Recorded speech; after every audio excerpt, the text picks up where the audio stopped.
Well, guess what, folks? I have been accused of being homophobic. Yep, homophobic, by who appears to be an extremist rainbow flag waving individual because I complained that our city council is paying large amounts of our hard-earned taxes to help finance the painting of rainbow pedestrian crossings, and in my opinion, the gay parades that prove nothing more than the gay community seems a gaggle of extreme exhibitionists. This accusation that I'm homophobic comes from some individual who has not heard that we on Mountainside do not lie down and be cancelled out by any individual who openly supports extremisms. His name is John Anderson, but from today I'm going to refer to the self-descriptive fellow with a pronoun, Doris. Okay, Doris, my criticism is focused on the use of public funds rather than on individuals' personal lives. I'm questioning whether taxpayer money should be spent on things like rainbow pedestrian crossings and these pride parades when there are arguably far more pressing issues that need funding. This is a valid debate, and many people, regardless of their views of LGBTQ+, their rights, believe that councils should prioritise core services over symbolic gestures.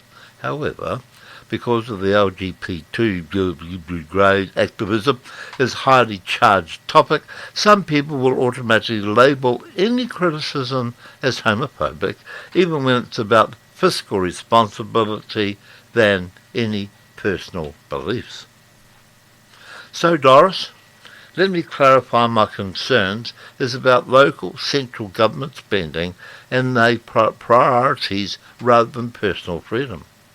I wish to see taxpayer money is used for these initiatives when other community needs, like infrastructure, policing, or healthcare, are often underfunded.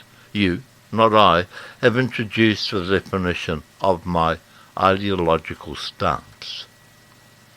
The problem with these, like you, Doris, you are a bully, and as a bully you expect society to roll over and just like their elected representatives fall into line with your views, your extremism, your misguided self-importance, and encourage our community defaced with your very questionable rainbow signature.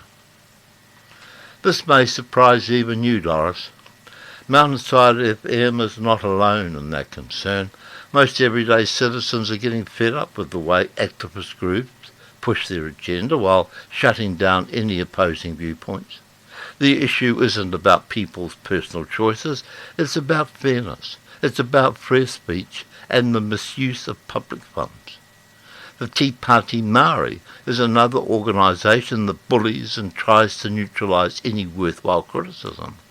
So people like you, Doris, Tea Party Maori, have no right attempting to close down any narrative that does not fit your very narrow agenda. You say you are going to contact our advertisers and tell them what a horrible, homophobic and racist individual I am. Go for it, mate. No, you're not a mate. No, and go for it, Doris. I have no idea what their reaction will be having someone like you phoning them and twisting the truth. Rainbow crossings, for example, override standard road markings that exist for safety reasons. If any other group wanted to paint over a pedestrian crossing with their own symbols, they'd likely be denied, but when the LGBTQ gang activate demands it, councils just roll over that question. The double standard fuels resentment, certainly not acceptance. The bigger problem is that these hypersensitive activists, such as Doris, act as though waving the rainbow flag gives them special rights to dictate what can and can't be said. The moment someone questions them, whether it's about public spending, the redefinition of social norms, or even just common sense, out come the accusations of hate speech or bigotry, and that's not equality, that is intimidation. My favourite nephew, actually, is as camp as a row of tents. Just last week, he and his American partner supported my view that rainbow brigades are now undermining all the hard work over the years to have the laws written for equality of recognition in the law and for them to live their normal existence without scepticism. They, like me, have no interest in the gay exhibitionism as seen at any gay parade.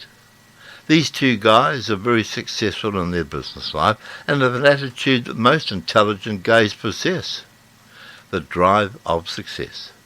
Let's get on with it and enjoy our life and stop being on the defensive that will hinder the overall course of integration. More people are waking up to this imbalance, and like us here in Mountainside FM, we have become a little more aggressive with our pushback. So Doris, aka John Anderson, you have your point of view and others have theirs. It is time you now accept society is mostly over people just like you.